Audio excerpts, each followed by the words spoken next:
Masih dalam suasana Hari Bumi yang baru aja kita rayakan pada 22 April lalu, kali ini saya akan membahas salah satu kontroversi paling hits seputar bumi yang sedang hangat-hangatnya diperbincangkan selama beberapa tahun terakhir, yakni Flat Earth Hypothesis atau hipotesis bumi datar.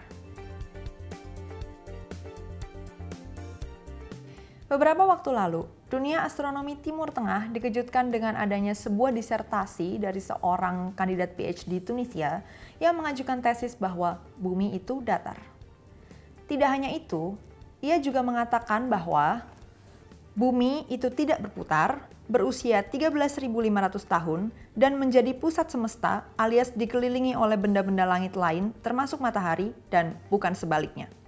Di ujung disertasi tersebut, intinya sang kandidat PhD memperjuangkan kebenaran atas sejumlah ayat Quran, termasuk bumi sebagai pusat semesta dan fenomena Bahteranuh.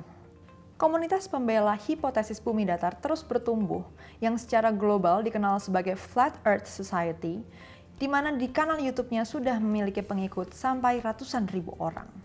Nah, kali ini saya akan berbincang langsung dengan salah seorang aktivis Flat Earth Hypothesis Defender yang tergabung dalam Indonesian Flat Earth Society, Egy. Oke, halo Egy. Halo. Makasih atas waktu dan kesempatannya untuk ngobrol bareng kita di sini. Oke.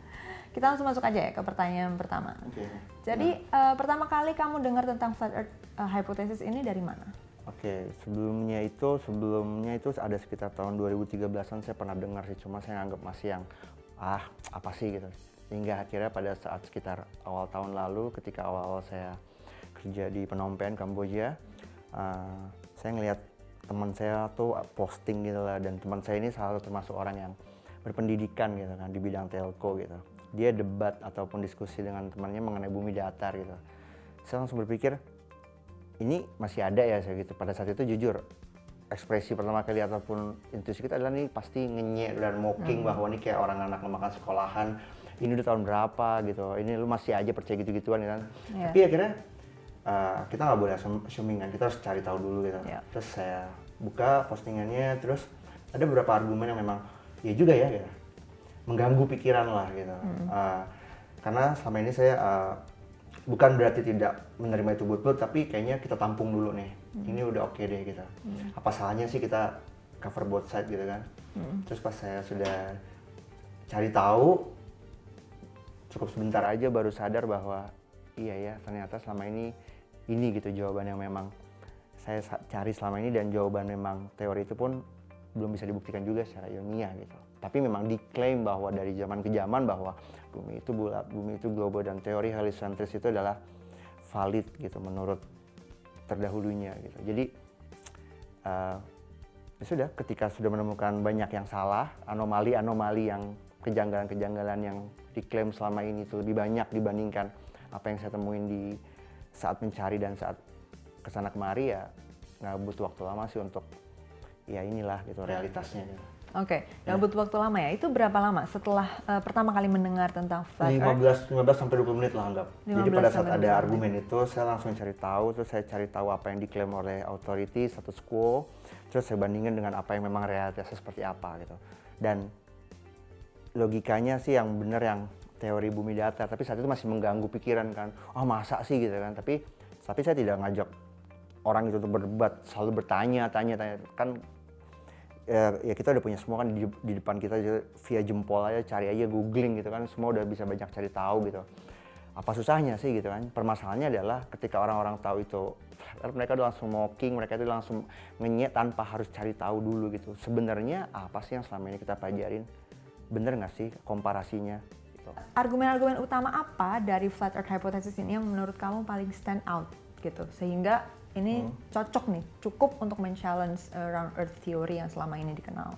Oke, mungkin bukan men-challenge kali ya. Men-challenge bahasa terlalu seperti seakan-akan menantang bahwa kita paling benar, mereka salah. Enggak lah, ini kan hanya masalah realitas, dan ya balik lagi perspektif ego kita mau menerima atau tidak gitu, itu balik lagi ke personal lah. Ya pertama itu waktu itu saya waktu kecil tuh, dari zaman SMP SD lah, saya bertanya kalau bumi itu misal bulat, kenapa air itu nggak tumpah ya?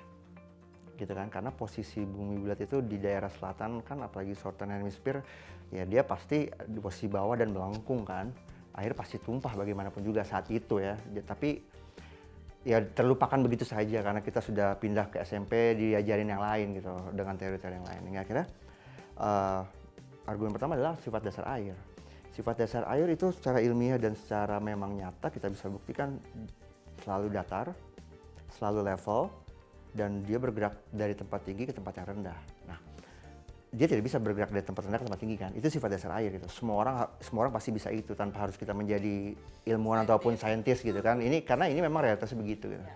Dan tapi hal ini tidak terjadi gitu realitanya pada teori globe sendiri gitu. Kita hanya bisa melihat globe gitu, bentuk globe dan air laut yang mencekung itu hanya via composite image yang berbentuk bumi gitu. Pada realitanya kita tidak bisa menemukan, dan mereka harus bilang ketika kita harus tinggi dulu berapa tinggi baru kita bisa melihat ketinggian curvature, baru kita bisa melihat kelengkungan itu kan, air itu di mana gitu. Oke, dari berbagai macam yang memang kita cari dan kita coba cari tahu gitu ya. Paling tinggi itu sekitar 36 km. Ada salah satu lembaga di luar sana dia pasang on cam gitu, on cam pakai di balon gitu. Setinggi 36 km itu seharusnya udah terlihat gitu titik kurvaturnya menurut Pythagorean theorem gitu. Pythagorean theorem itu adalah ya penganut para Pythagoras yang menggunakan rumus untuk menghitung kurvatur gitu, penganut-penganutnya. Tapi nyatanya nggak ada gitu. Nah, tapi mungkin itu agak terlalu, enggak itu kan dari YouTube gitu kan. Orang kan pasti bilang gitu, ini adalah argumen paling konyol dari YouTube gitu kan. Tapi di satu sisi ketika mereka pengen cari iPhone ataupun baru, mereka tanya YouTube gitu. Jadi wajar lah, biasa lah, mereka pasti ego kan. Nah, tidak ada lengkungan itu. Dan yang kedua, air itu selalu datar. Oke. Dan yang ketiga adalah, poin yang ketiga tentang air adalah, kalau kita cross check fenomena Sungai Nil. Sungai Nil itu berada tepat di tengah-tengah, dia melintang dari selatan ke utara. Dengan muara di utara, di terusan Suez gitu. Kalau kita lihat dari posisi globe, itu posisinya ada sekitar 4.258 mil panjangnya gitu. Nah, bermula dari selatan ke utara. Nah, yang lucu adalah di posisi globe itu dia melengkung dan menanjak. Nah, jadi ketika dia ingin bermuara ke terusan Suez dan ke arah Mesir sana, itu menanjak, melewati tanjakan lah gitu. Kalau di posisi globe ya, ini berdasarkan hipotesis globe ya. Sementara itu kita tidak pernah bisa melihat posisi air itu melawan gitu kan. Posisi air itu selalu dari tempat tinggi ke tempat rendah. Yeah. Mau dengan hipotesis apapun itu tidak akan bisa dipatahkan gitu. Itu adalah hal mendasar yang dari SD kita bisa tahu.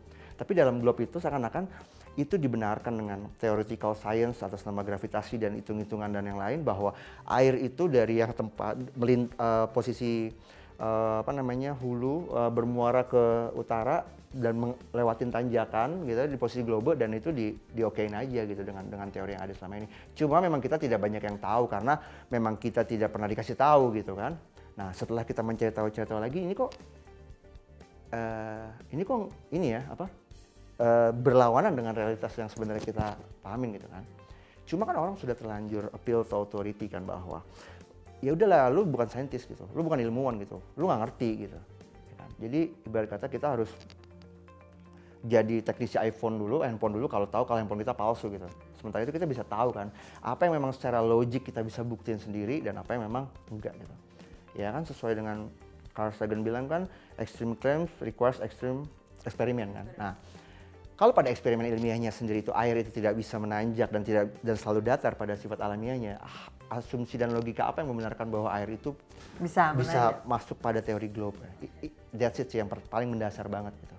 Dan kita tidak menemukan titik kurvatur yang sesuai. Pada ketinggian berapa harusnya terdapat kurvatur lengkungan bumi, tapi nggak ada. Apakah kita harus memang keluar angkasa dulu, baru bisa dapat foto bagus bentuk bumi bulat tinggal terdapat lengkungan, ya kan? Dan hanya bersumber dari satu pihak, ya kan? Dan yang dari tahun ke tahun tuh beda. Dari tahun 70-an, dari tahun 90-an, sampai dari tahun 2000-an bentuk benuanya itu selalu beda. Jadi ini hanya logika mendasar aja gitu. Kalau masih percaya nggak apa-apa gitu. Cuma ya realitasnya begitu. Ada argumen lanjutan atau? Itu ya, kalau saya simpulkan berarti air tadi sifat dasar air ya. Sifat dasar air sama kurvatur yang tidak bisa ditemukan bahkan sampai ketinggian 30 km ya. 30 ya di atas tanah ya. PG Cam yang pernah ada dari sumber itu sekitar 30 sampai 36 km. Oke. Gitu. Ya kurang lebih seperti itulah. Itu ya kira-kira argumen-argumen utamanya. Iya. Oke, kalau gitu kita move on to the last question aja langsung. Setelah kita tadi berbincang-bincang mengenai argumen-argumen mendasar dari Flat Earth Hypothesis Defender ini, mungkin Mas Egy punya pesan buat penonton yang mungkin masih belum pernah mencoba menggali lebih jauh mengenai Flat Earth Hypothesis dan masih mungkin secara fanatik dan blind benar-benar submit to just round Earth theory. Apa pesan? Mungkin jauh sebelum adanya teori heliocentris itu di abad ke-16, peradaban kuno ribuan tahun lamanya itu mengadopsi teori geosentris dari Claudius Ptolemy. Jadi kalau memang seandainya teori bumi datar dan bumi bulat ini bukan hal yang baru lagi gitu. Dan yang kedua adalah selalu banyak bilang bahwa sudahlah, lo tuh bukan ahlinya dan lo hanya belajar dari YouTube dan yang lain dan segala macam gitu. Ini menurut saya argumen yang agak sedikit lucu gitu, karena ketika kita menggunakan medium untuk mencari informasi, apapun kita bisa gunakan. Tapi balik lagi kepada kontennya, isinya apa gitu. Jangankan YouTube gitu, ngaji khutbah pendeta ataupun ngaji apalah segala macam mingguan, kalau memang isi kontennya itu salah ya semuanya akan salah gitu. Jadi kita jangan terpaku pada satu sisi bahwa ini kan bukan ininya, ini bukan itunya gitu. Selama kita bisa mencari tahu dengan cara yang sederhana, dengan apa yang diklaim, kenapa tidak gitu? Kenapa kita tidak mempertanyakan semuanya yang selama ini terasa janggal gitu, terasa yang memang tidak sesuai dengan realitanya gitu. Ya kita percaya sains gitu, kita tahu bahwa peradaban itu perlahan bergerak maju karena sains, tapi makin kesini itu terlihat seperti saintisme gitu, bahwa sesuatu hal yang diklaim sains sudah pasti benar gitu, sudah pasti mendekati benar dan tidak boleh lagi dipertanyakan ataupun diganggu gugat gitu. Nah itu apa namanya dengan belief gitu kan. Hal itulah yang membuat kami itu terus untuk mencari tahu, dan kami tidak merasa yang paling benar, tapi setidaknya realitasnya seperti itu gitu. Silakan untuk mempercayai atau tidak gitu, karena pada ujungnya bukan masalah bentuk bumi bulat atau datar, tapi jauh dari itu sebenarnya. Jadi dan bukan berarti juga guru yang salah ataupun yang edukasi yang salah, tidak gitu. Tapi memang kita harus mencari lagi dan mencari tahu, karena apa yang diklaim selama ini ya berbeda dengan nyatanya. That's it. Ya, itu tadi bincang-bincang serunya bersama dengan Egy dari Indonesian Flat Earth Society. Untuk argumen selengkapnya dari Indonesian Flat Earth Society bisa dibaca di www.fe101.net. Jangan lupa nantikan juga video berikutnya, kita akan membahas argumen sanggahan dari Round Earth Theory Defenders, yang tentunya juga bakal membahas sedikit dari argumen yang udah kita dengar hari ini. And so, stay tuned dan semoga menginspirasi.